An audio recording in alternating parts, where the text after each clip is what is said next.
اگر ہم چاہتے ہیں کہ ہمارے گناہ فوراً معاف ہو جائیں تو 3 جملے پڑھ لیجئے.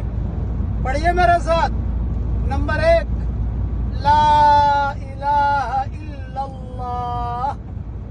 نمبر 2 واللہ اکبر.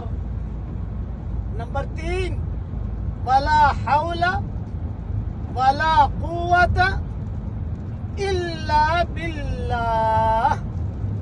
یہ مضمون ترمذی میں بھی ہے اور المتجر الرابح فی ثواب العمل الصالح میں بھی ہے.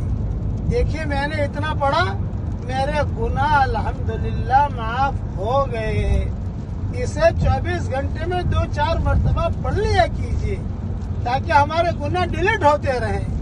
اللہ تعالی ہم سب سے خوش ہو جائے اور ہم سب کو اللہ خوش بھی کر دے. کہیے آمین.